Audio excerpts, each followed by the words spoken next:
In the 1950s and 60s, France decided the French colonies of Africa to become independent. Although the Paris government accepted formal declarations of independence, it called on African countries to sign a so-called Pact for the Continuation of Colonization. They agreed to introduce the French colonial currency FCFA franc for the French colonies in Africa, to maintain the French schools and military system, and to establish French as an official language. The CFA franc is the denomination of the common currency of 14 African countries members of the franc zone. This currency, which constitutes a brake on the emergence of these countries, was created in 1945, when France ratified the Bretton Woods agreements and proceeded to implement its first declaration of parity to the International Monetary Fund (IMF). This was called Franc of the French Colonies of Africa.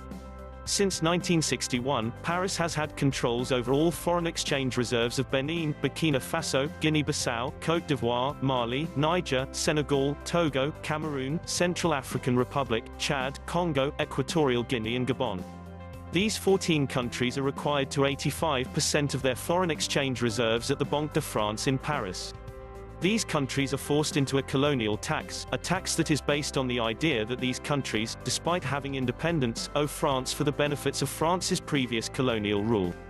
France also has first say over any new natural resources uncovered. Although this has been known for some time, it's just been dug up again by a German newspaper who are putting the yearly figure at $440 billion. The French government collects from its former colonies each year €440 billion of taxes. France relies on the revenues coming from Africa not to sink into economic insignificance, warns the former President Jacques Chirac.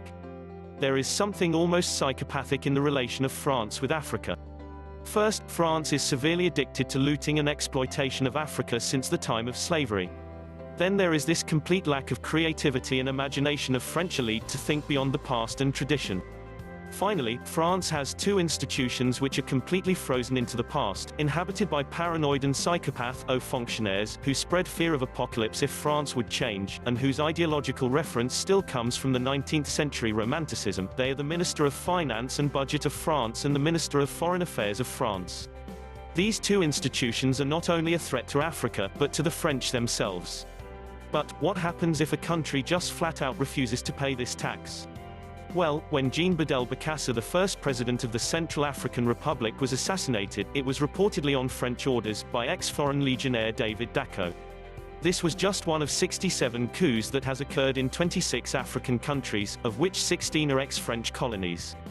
Many of these coups d'états can be tracked back to French Secret Services actions. And on the economic side, when a country tries to rebel, then France controls so much of the assets they are literally held prisoner. Both the United States and France teach their school children that their countries ignited the light of liberty in the world. But of course, both stories are false.